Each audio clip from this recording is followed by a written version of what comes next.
Okay, guys, joining us now on the Army Rock Show. I'm up here at J.B. McGinnis, a place we love to come to. I'm with the band South of Sobriety. Guys, welcome to the show. Thanks, man. Thanks, man. Good to be here. So I was going to introduce you as from Hagerstown, but I'm not sure if you're from Hagerstown or Chambersburg. Kind of give the lowdown of where you guys are actually from. Mix. We practice in Chambersburg, but most of us are from Hagerstown. I live in Chambersburg now, so that's where our home is, I guess, as far as Home base. Yeah. Talk a little bit about this area, man. We travel about 2.5, 3 hours a year. We love coming up here. Talk about the rock and roll scene in this area. I think it's kind of like underrated. Right. It can be, especially this venue. I mean, we're bringing all kinds of national bands to this place, and that's how you grow it, man. That's what we got to do. But everybody's involved. It seems from acoustic acts to major national acts. This town's really got them all, and there's no comparing to that. As far as where I'm living, I don't have to travel an hour and a half to get somewhere to see a really good show, and that's right. Yeah, that's something that's changed within the past couple years.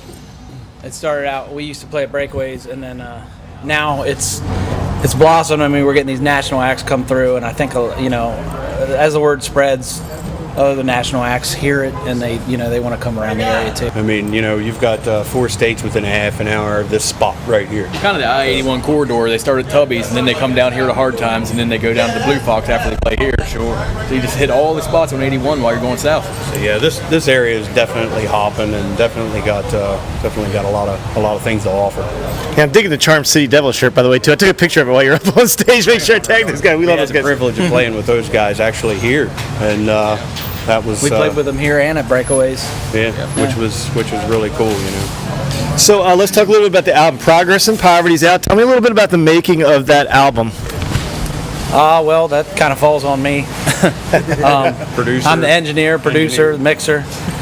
We did master it at Echo Studios in Sharpsburg. That was Todd Stotler. He did the mastering on it. But other than that, everything's kind of in-house. A good buddy of his did the artwork. Do you want to talk about the artwork? Yeah, Mike O'Brien from Columbus, Ohio. We hired him to do the artwork on the album. He did a kick-ass job. Yeah, he knocked it out of the park. Yeah, we kind of worked with him on what we were after and did a couple drafts. And we gave him the name and just said, depict that, man. And he certainly did. Thought outside the box, and we went with it. We dug it. So yeah. And if you want to check him out, that's wheelhouseart.com. He's on Instagram, and I think he's on Facebook. Yeah, but he did a phenomenal job from to our idea to what he does best, and he really nailed it as far as our imaginations could fathom. Now I want to ask you about one of the tunes on this album, tune Constellations. I actually looked it up and what does that mean? And you kind of explained it a little. Yeah, I figured that out. So tell me a little bit about it. Blend of 2 words. It's the ages. Well, it's actually it's a blend of words. Constellation. See, I can't even say it without Constellation and ancient. A lot of it deals with how the ancients felt that the cosmos had such a pull on what happened in people's lives, and it's really important. Gravity and whatnot on your own free will, what you choose to do and what you don't. To realize that you're just a blip. Yeah, we're just so small in everything. To do the most with what you got. Yeah, so I think they were onto something back then.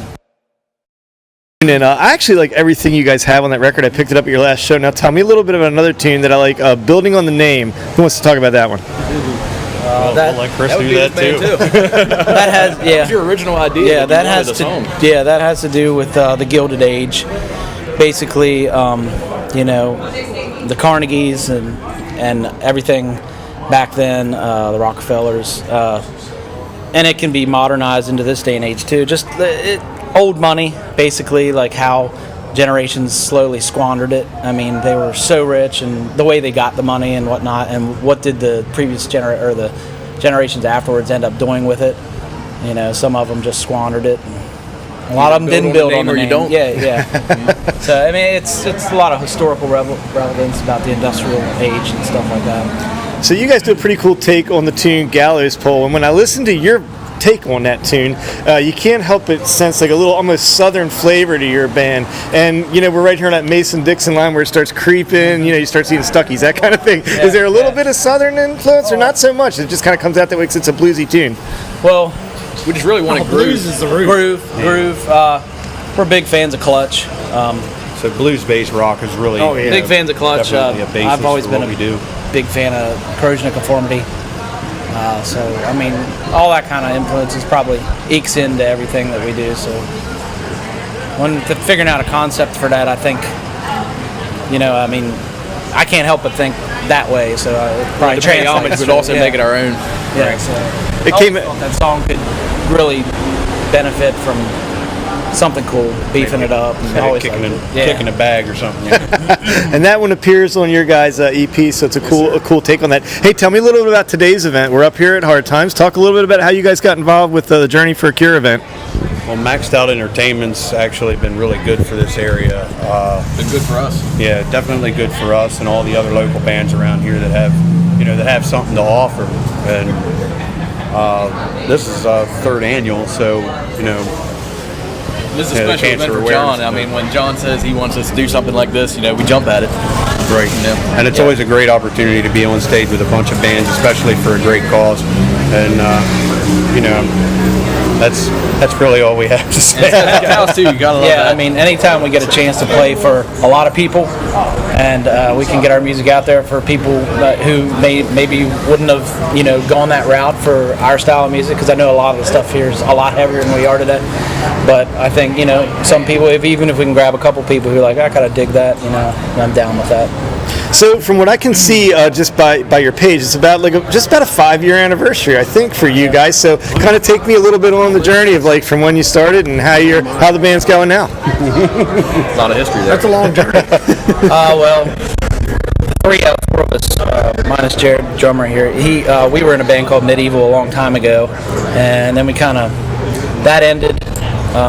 And then there was 5 years between there where we kind of, the three of us wanted to play music, but we didn't really have a means to do it, and we just kind of took a break. And then we lucked out with Jared, who would put up with us for long enough to write some songs and get some gigs. And there's been I just about got you guys trained by now. He was a god. He's a good fit. Yeah, I mean, we knew he was the more guy. And, motivation. and after that, we started playing locally around here, and then eventually we started writing, which is kind of natural progression. And it's about the same time the scene around here really opened up again. But are you working on new music? Are you guys writing? And anything you want to tell us about? We played a couple tunes tonight. We played Self-Evident and Nevermore. Both of those songs are going to be in the next batch that we record. Hopefully around the beginning of the year we'll start recording that one. We got our eyes set on recording these, which we'll do back in Chambersburg. About 3 more songs in the works that aren't ready yet. Right. Yeah, so we We have the arrangements on them and such. Probably- We just need to solidify them, get all the lyrics and the melody. probably do another EP. The lyrics That's what I was going to ask you now. Have you talked about doing singles versus an EP and what you're going to go an with? EP. Sometime in 2016. So what's the rest of the fall holding for you guys? What do you got coming up? Are you going to I know obviously I just talked about the finish in it. Do you have some gigs coming up you want to talk about at all? Or Not really. We really We're kind of booked taking this a break. fall. Yeah. This guy's having a baby, oh, so that's pretty important. So Very soon. His wife is. it Right? could be I took any that time. one as a given. I better check my phone. I mean, it might be now. Exactly. So it's probably a good time for us to take a little break. And We we're really want to focus on writing and recording for now. finishing up, Yes. and looking There's- forward again. So. Our schedule sometimes gets a little bit overwhelming. Well, guys, this has been South of Sobriety from Chambersburg, I guess we'll say, sort of ish, Hagerstown. Around the area. We're around that, the that area. cool, Tri-state. that cool Yeah, we've been region around. of West Virginia, Pennsylvania, Maryland, all this thrown together. So, guys, thanks for taking the time with us being on Marmy Rock Show today. The album is Progress and Poverty. Get out there and pick that one up. And great show today, guys. On iTunes, you can find us on Facebook, So in Google Play. Google CD Play, Baby, Amazon. anywhere. Yeah. Amazon.com, yeah. Hey, guys, thanks for being on the show. Thanks so much, man. Appreciate it.